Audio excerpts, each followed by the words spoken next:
lane, and that's his strength. Yeah, and then you would like laning phase is going to be won by OpTic, I think, and as a result, I think Storm Spirit won't have enough damage to kill these heroes, so OpTic. And Storm Spirit in these fights, this AoE silence is gonna be really huge. Also, I don't like the Pango as position 4, but we'll have to see how that works out. They've run it a couple of times already. Baboka is like that innovator of the 4 position, though. It was just last DAC that the Monkey King was, well, king, and Baboka brought the best Monkey King to the game. I'm curious if he can pull kind of the same stunt here with, of course, the Pango. We'll have to see about that. As Zai played the really mean Pango as position 4, so it's doable. I think team's still trying to figure out whether Pango is gonna be a mid laner, is it gonna be an off laner, position 4. But he definitely needs items to come online. He's really an item dependent hero. Yeah, one of those like heavy burst kind of heroes, offers a little bit of utility with that rolling thunder. We'll have to see the matchup. For OpTic, we're seeing a lot of really comfort picks almost. Pycat on that Terrorblade. Name a more iconic duo, really, in 7.12. When he saw Peter Pan Dam in the hallway, he looked so calm. He was ready, man. He was ready to slay some Chinese. Oh, seeing up a little bit of fisticuffs to start this one on. SRF getting a bit anxious here, trying to go for the bounty rune. He will be able to secure it, but does get hit. A couple of shots on the way out. These bounty runes are going to be split right down the middle between both these teams. And already we're seeing a little bit of an audible call as we switch things up. Look at early smoke movement coming out from Baboka to plant a nice ward. Look at that. Yeah, that ward gives a lot of vision. It gives covers all the vision for your mid laner, and it shows when the supports are moving from the mid lane. They might even want to get the courier. Oh, this is good, but the courier is waiting. It is. I'm sure OpTic are trying to keep in check who is in what lane and do a bit of a roll call to see who's around. And in the meantime, they're going to keep that courier parked. Play it safe. Smart choice here. Otherwise, this could cripple CCNC quite a bit in the early laning phase. Pull out your third eye. We got the tri-cam pulling out right now. Get a bit of coverage to see how this lane spread grows. Along the bottom, SRF able to get off a nice pull. He's going to take that with him all the way up to the off lane. Yeah, he's using a lot of resources to pull it. He already used the 4 tangos already, but he wants to get the lane back. And Pango might pull it again. This double pull is really working miracles for IG. Is this really like where the meta's become? Because this seems like something you could do on either side. Just constant off-lane pulls here. But Baboka dancing his way with the creeps, taking him all the way up to that off-lane. This is the first time I see it. The first pull and the second one coming right after. Usually there was one hero disrupting the enemy heroes, just buying time, and then the other one pulls. But look at this. This is some next level stuff right there. He's taking it along the longer road as well to have it timed out a bit better. Here comes Peter to try to stop him in his tracks, but I don't think he could do a whole lot to prevent the wave from going that direction. He's just going to try to pop up a couple of quick little shots here, maybe hit an early Maldic, but nonetheless, this is you know, a bit intriguing for Pycat. He will be able to get a little bit of a wave to work with here, but you know, obviously this is going to be a pretty nice advantage for IG out of the gate. Yeah, definitely. Also, top lane is going all right for OpTic. Venomancer and Zai are doing a good job. They have a lot of slow once Sanking hits level 2. There's going to be pretty much 100 movement speed. Heavy hits onto aggressive, but they quickly turn their attention onto Zai with the Thunder Strike and the right clicks. It is going to be Q who secures the first blood for IG on this one. Yeah, they should be trying to focus Disruptor in this lane. Tiny is really beefy. He has 0 armor, but still his HP gain, his strength is really huge at the start. Gonna be back in the lane action. They'll welcome him with a new Burrow Strike here, but all for flirting, nothing too hard committed. The kill potential, not the best here for OpTic at the moment, not till they get a few more levels under their belt. 3-3 though, able to pop off a salve in the corner, and they're gonna slowly walk him home. I might have just jinxed myself. Kill potential? I think OpTic actually might have it. Oh, I double jinxed Damage myself. over time, Caustic Finale, it's gonna be enough. They got it. Yes. It's a slow and very painful death, but it's a death nonetheless, and we're even now 1-1. Yeah, Terrorblade is getting pressured on the bottom lane. Now that they have 2 creep waves coming, they can also use a glyph. He also pierces through Peter Pan Dam. He might actually pull the wave again. Oh my god, this is getting so annoying for OpTic's bottom lane. Yes, it is. Now Pycat has to continue to work CSing under that tower. And look at OpTic are like, you're going to pull our wave? We're going to pull your wave. Zai does his own lane pull up at the top.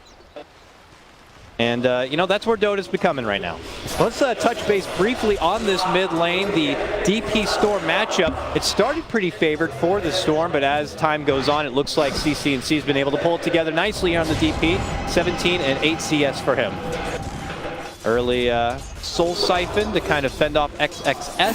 Still pockets that one salve, maybe forced to use it here, and there he goes. Yeah, CC is doing a good job on a mid lane, level 5.5 against the level 4.5, which is pretty expected. The Dead Prophet pretty much destroys that lane and is not really affected by, let's say, movement from Disruptor or Pango. They need to get Storm Spirit to level 6 if they want to try to get a kill on that Prophet, but even then it's going to be really hard. Even if it is hard, though, is that something that IG are going to have to just try to shoot for? Oh, they were doing a little bit of aggression here for Pycat. The swashbuckle, a little off the mark there to find connection for Pycat. Maybe they were anticipating he was going to cut a bit harder, but no, he does sidestep it a bit. Even with all the lane pulls, Pycat is still winning the CS game overall. He's now neck and neck with CCNC at 25 apiece. So not too shabby, while SRF only has the 10. And of course, Baboka doing a lot of the legwork with just 1 CS to his name. So not too shabby for OpTic. I guess it could have been more dramatic in their favor if those pulls never happened. Yeah, panel discussed about Pycat. He looks like the best player. I would give 33 and him probably the best player award on OpTic at the moment. Over Baboka here, as Baboka is actually looking to turn it around, hits the swashbuckle, and the 3 of them are going to be able to get the quick and easy takedown of Pycat. They recognize how things are getting a little out of order for OpTic in the bottom, and they quickly do something about it. Nah, that was not it. I just jinxed him. That was the cause. That's a classic caster's curse we got there, Lacoste. Top lane, Avalanche out, aggressive field of pressure. OpTic, no, there is no support nearby, but here comes a rotation from Baboka. The one man who was parked there at the bottom was able to rotate over to bail out his comrade. Oh, PPD. Meanwhile, yep, at mid, PPD strolls on through the neighborhood. Q tries to lock him down a bit, but is not going to be able to have the glimpse at the ready or any way to kind of pull him back in. Yeah, the DP LT is used, there's a siege creep, but wow, again, Baboka pulling the creep wave, just buying the time. It's back though, it's coming back. It is buying a little bit of time though. CCNC with the Soul Siphon. In the meantime, Q gets the finish onto Zai.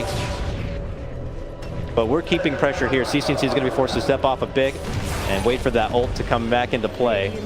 Pretty low on life, and XXS is level 6. Not careful, but look at Pycat. The roaming, ganking Terrorblade just walks in, dishes off a cute little right click, and XXS will be able to jump back and actually take the last hit on a ward that Q's going to be able to get rid of. Yeah, Pycat is not getting a lot of CS at the moment because bottom lane was pressured. That's why Zai is on the bottom lane just collecting the XP. Top lane, 3-3 in a bit of trouble. Here comes a Recipe with the molly-whopping bat. Smacks him down. And look at IG off to the races here. 4-1, a hot start for them. Yeah, when he uses whatever, Heartbreaker, Heartpiercer, those targets are so easy to take down. Right now he sports a 2-1-1 skill spread on that Pango. And lots of mileage for Baboka already. Easily able to jump back and around. Now they're looking to make a move on to Q here in the bottom lane.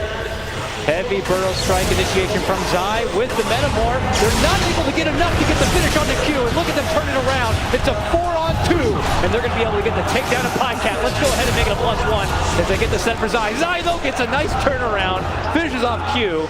And now he looks to hide within the trees here. He has no TP, nowhere to run. This will turn into a 2-for-1 trade favorable for IG. Yeah, this is exactly what IG needs to do.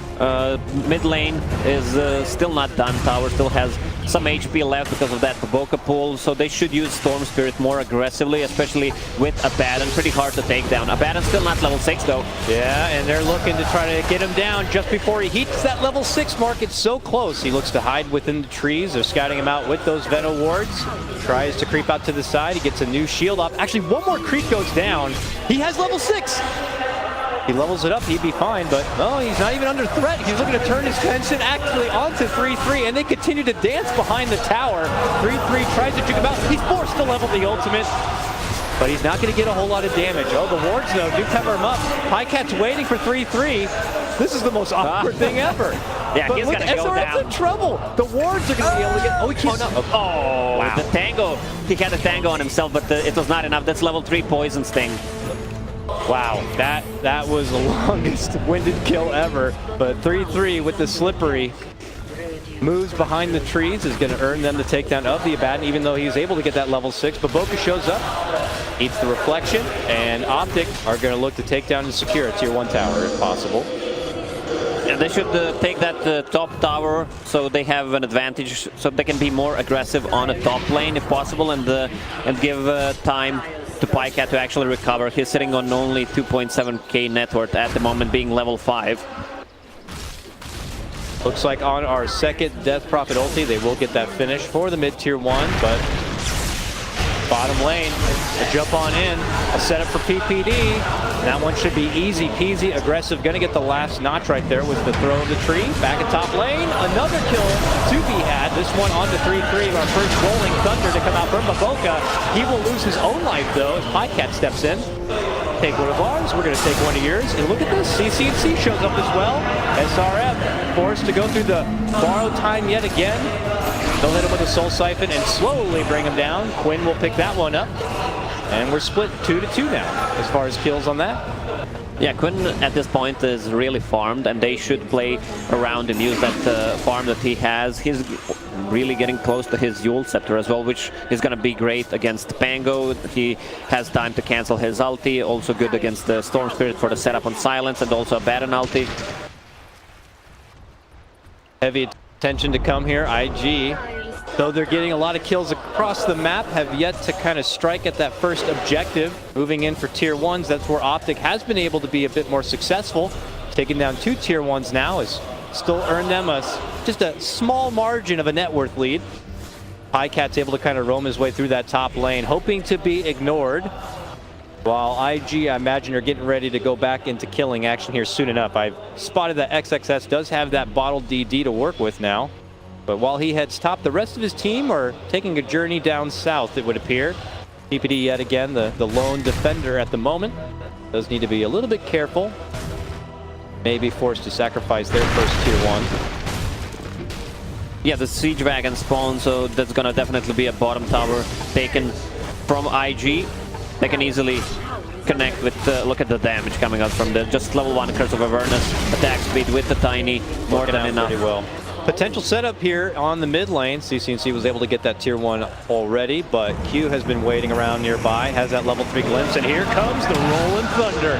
They go charging in, and they glimpse him right back into the kinetic field. Aggressive also on the scene, moves up with the toss, but man, this Death Prophet able to easily take it up. He's got 2 Soul Siphons out right now, and he's going to be able to get the one finish onto Baboka. Nicely done from CCNC. They turn the tide with assistance coming in from Zai.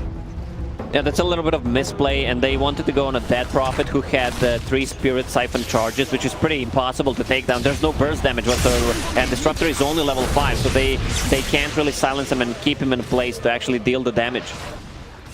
The XXS adding the pressure back on that top lane where PyCat pushed it out. Quickly will TP away. PyCat goes back on the move. It looks like PyCat has queued up straight to a Dragon Lance. We've been seeing a lot of different early builds here for Terrorblades throughout this tournament already. They're Lacoste, you know, some even going for that early S&Y, just going for the tankability. Do you like straight to the Dragon Lance in this particular game? Well, it gives him also the tankiness, and it's pretty cheap, easy to make. The stats that he gets is always good for Terrorblade, increases the attack range as well. Zai still not close to that Blink Dagger, 1,000 gold away, but they're doing a good job. Quinn on top of the net worth. Peter. Oh, he doesn't see him. He's gone.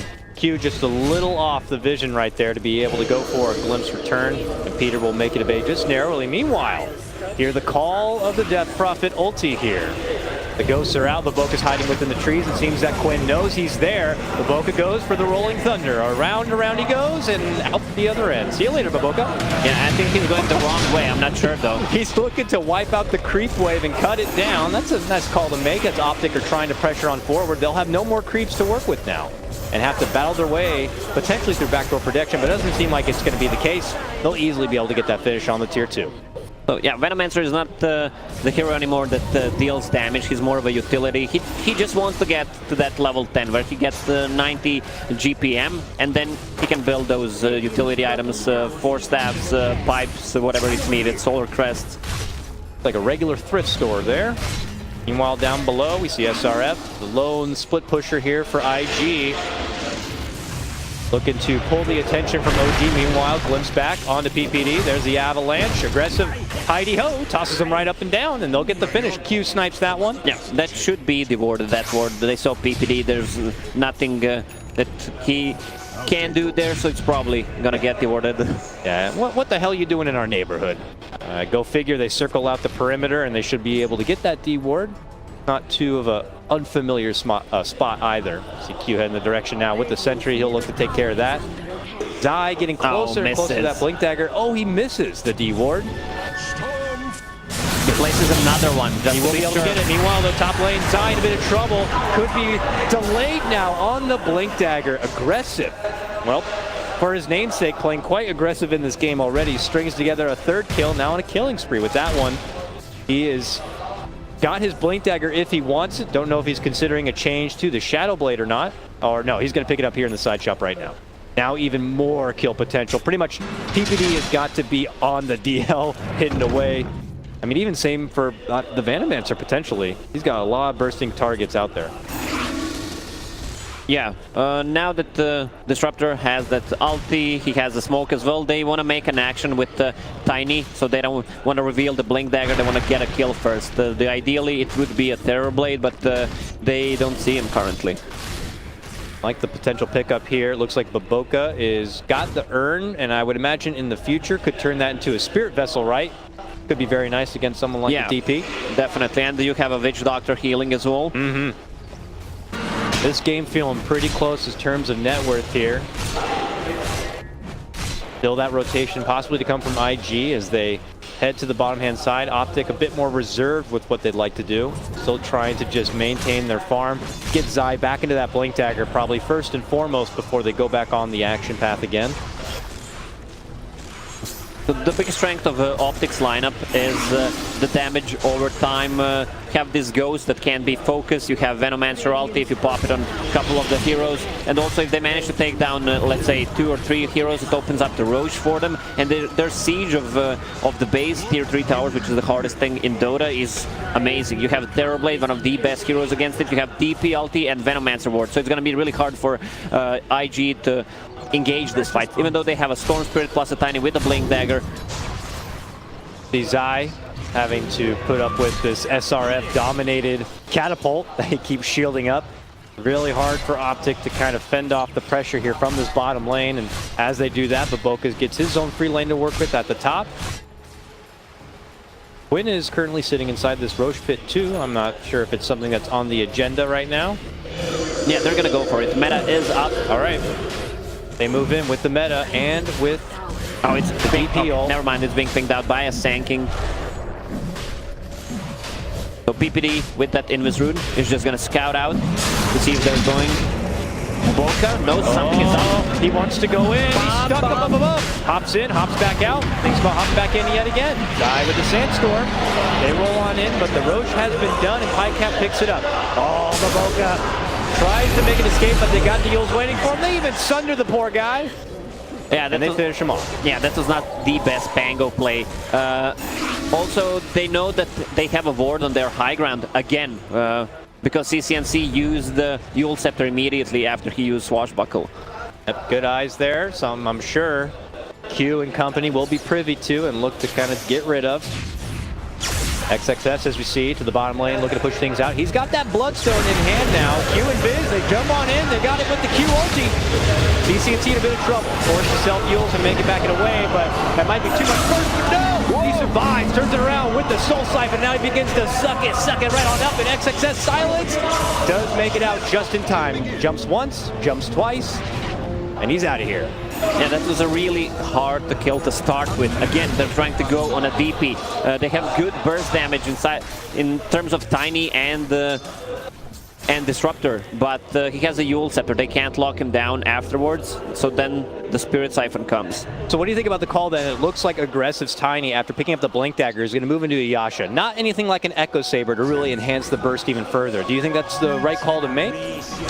I prefer that he goes for the damage build, Echo Saber, and then you pick up the 30 damage talent, so it's a double hit, so it's basically 60 damage, and you have a high damage. I mean, in general, you have a high damage. That's almost 200 damage at this point. Once they get a Blink Dagger on a Pango as well, they're gonna be even more mobile, so they need to cut into the back lines, try to get the hands on maybe Venomancer. That's why maybe Shadow Blade would be a better choice for Tiny. You have a lot of overtime damage, so even if you blink in first time, you're gonna be in a bad spot, so you won't be able to blink out. Like all these Venom wards hitting you, Maledict, Caustic Finale, whatever, Reflection. So much freaking dot damage coming in from OpTic. It's going to make it very hard for the maneuverability of IG. Yeah, I love the build on CCNC, the Eon Disc. That's one of the better items you can get on a DP, so you can't get bursted, especially with heroes like a Disruptor, Tiny, even Storm Spirit, so they can't lock him down. So you always have enough time to use Yule Scepter, use Spirit Siphons, blink in, blink out. You can play also very aggressive. They might even go for tier 3 towers there. The Metamorphosis is up. Still half of the duration left on the Dead Prophet ulti. Yep, to the high ground. The defense will begin to form here for IG, but oh my goodness, they look jumping right away. SRF does get the ulti off and will restore a lot of that life. Cat doubling back a bit, still has that Thunder rolling, Thunder flying on through, and a quick swashbuckle out. Kinetic Field's gonna get dropped, and they're able to burst down the Venomancer and get him down before an ulti can even come out. Now looking to go for the back lines. XXS jumps right in, has to jump right back out. Aggressive in a world of hurt. Cat bringing the right click, able to easily bring down one. It looks to go for the Vulcan next. One more right click should do it. They got him down two. Buybacks now being forced down from IG. They know that they're already in a bit of a pickle, and it looks like OpTic will force them to spend $1 and quickly pull away. Yeah, a couple of buybacks, plus DP ulti was running out, so good choice from OpTic just to back out there. They don't have the best catch on side of IG. Yes, Storm was dead, then Disruptor also died, so they lack control after that. Pango already used his ulti. Storm, though, continues to just narrowly escape, so he's able to hold on to those precious charges while he can. But IG kind of getting a taste of possibly what's to come here from OpTic if they continue to do as they please. Our net worth has been able to have a sizable advantage. We'll check that one once again here. The siege is on. Immediate pressure onto SRF. They're almost able to burst him down. Yep. But then it's a little chaotic here. Yeah, we saw the great initiation by Zai. They go on Abaddon, forces him to use the ulti, so he can be standing in the front line. He needs to stay a little bit back. It was a good catch for XXS. It forced him back inside, and then Aggressive without, already using his combo, had really nothing else to offer and just became the focal target of Cat at that point. Cat, after picking up that Dragon Lance now in SNY, this guy's getting pretty yoked. Yeah, there's no need to go for Manta style. He just wants to tank up, nothing to remove. He doesn't want to get bursted by Storm Spirit or Tiny. That's why he went for the SNY instead of Manta. Back to the objective pack for both these teams. OpTic able to secure the tier 2 there at the mid lane. IG secure the tier 2 at the bottom, and then quickly have to call back to the base because we have a Death Prophet ulti up and ready to go. In just about 10 seconds, we'll also have Metamorph ready here for Cat. Yeah, also one of the reasons that he decided to go for SNY is that he sees Storm Spirit items, so he adjusts to that. Storm Spirit is not close to any second item right now. Even if he gets Orchid at that point he's gonna have BKB, so he's not gonna be afraid of that. And you don't want to focus a Terrorblade with the BKB, pretty hard to take down. So there's always a Sunder threat that they need to be afraid of. Eyeballing some of OpTic supports here, and they've been able to pick up some nice utility. Pipe completed on 33, and Zai's going to be going for the Yules now after completing out that Blink Dagger. It's going to be that much more difficult for IG to find those appropriate targets and go for the finish. And look at that, a Radiance to Q here for SRF and on his Abaddon. Could be pretty helpful. Extra bit of evasion. Especially if he wants to be that tanky frontliner, and That BKB you mentioned for Pycat, it's already in hand. Shiny and new, 10 seconds. Baboka looking to play with it a bit. Quickly puts himself within the trees. Oh, and a smoke here from OpTic. It looks like they're ready to get something done. Yeah, the way these fights, after they start, if OpTic uses meta, then you're kind of afraid. Then he uses Reflection, DP ulti, Venomancer wards, and there's always a fear of the good MP, so really hard for IG to fight into this. Get that Hellbear Smasher. Not a fan of the tomatoes here. OpTic get rid of the little guy. And now begin their assault. We could see the Death Prophet ulti come out now. There it is. Spooky Ghosts to the skies now. IG going to be tested on yet another defense. Pycat begins to go to work. And that's when the Rolling Thunder comes out from Baboka, dancing around a bit, knowing he can use that magic immunity to cause a bit of a ruckus, but he has to go right back inside. Ian this pop. Yeah, CCNC gets glimpsed under the kinetic field, but that's not going to be enough to do anything about it. Now CCNC puts his focus onto the little disruptor and easily finishes him off. Long jump to come in from XXS. Looking to go for the grab on the CCNC, but I think OpTic just have too much ammunition and too much firepower. IG are getting forced back within their own base, and these Raxes are going to begin to crumble. They can just easily go back right now. No Pango ulti. They have a glimpse from Disruptor, but they should be happy with just this. One more buyback committed. So every time OpTic has the ultis, by ultis I mean Terrorblade's meta and the DP ulti, they should just go and try again. Bottom tower is pretty low as well. If they want to play this safe, they can take the Roche and then go again. Roche spawner time, let's see. Getting close. Yeah, I can't see because of the picture. Thank you, PPD. Those mustache covered the Roche timer. Their team's showing a lot of patience, just as much patience as PPD has with his facial hair, but that's fine. They're getting the job done, and I would wager the safer play would be going for the Roche, and it's already up too. Very favorable for OpTic now, and I imagine something that IG are going to be checking the clock on. It feels really hard for IG again to fight. They will need to cut into the backlines, maybe try to get the hands on Witch Doctor and maybe Sanking, but it's hard because they have a lot of kiting tools inside of OpTic as well. You have these two Yule Scepters, Witch Doctor, heal, pretty hard to take down. You can always be afraid of the Terrorblade, who can use Sunder, which Ramses loves to do just to save the team weights. Remember that time when he used it on solo and then they just team wiped the enemy team. And then when they do it, it's just like, it's almost like a choreographed dance. Like no call need to be made, he was already there to make it happen. And in this game, you know, one you were anticipating with the Storm pick, they were going to be able to get a lot done. Top though, bring in the Thunder right now is going to be Zai. Moving on in, it looks like they get a nice side pickoff of Aggressive. He's out for 50 seconds, no buyback. That's a great pickup now, the Roche spawn. So if IG wants to drag this, they should try to creep skip the waves, buy time with Storm Spirit and with the Pango. They clear the wave pretty fast and pretty hard to catch because OpTic doesn't have the best catch besides the Sanking.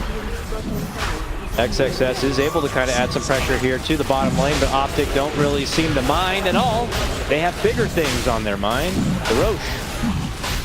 And with this tool could help them secure yet another set of racks. Yeah. A lot of vision from Helm of the Dominator creep, Venom Ward. Pretty hard for IG to actually approach. Storm Spirit should be the one trying to maybe snatch the Aegis.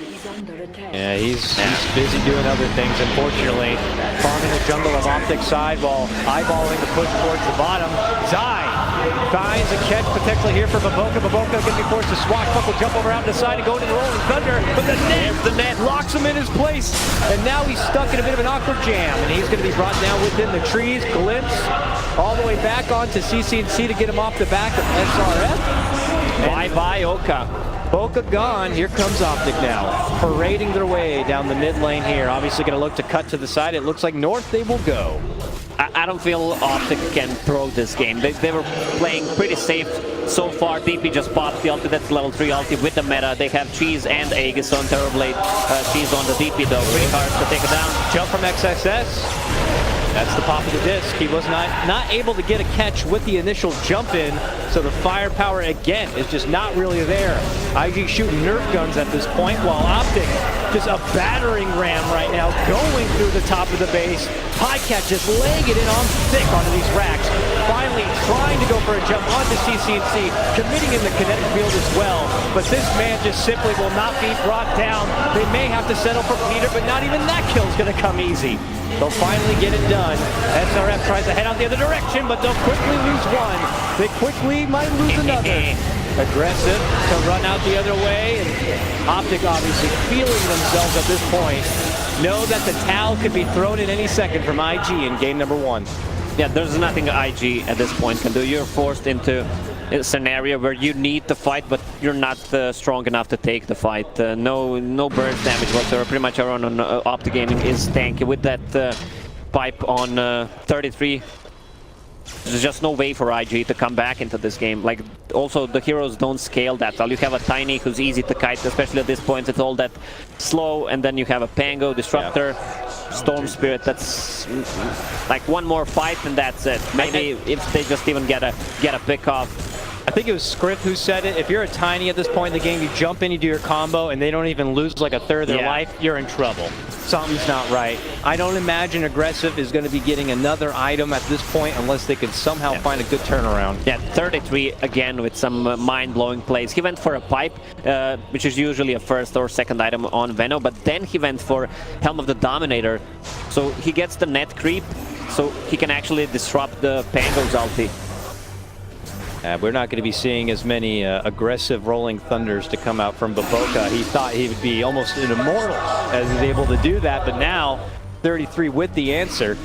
And here comes the final stretch of OpTic looking to hit it up from the southern front. Can IG do something about it? And I like this. They have to do something desperate, and they're going to go for the wraparound play. That's desperation smoke. Oh, but Zai spots out one on the side. They know something's happening here. Double jump coming from XXS. They put their immediate focus onto Zai. Can't fish him off. He gets the Yules. They'll finally bring him down, but it may be too late. Here comes Pycat.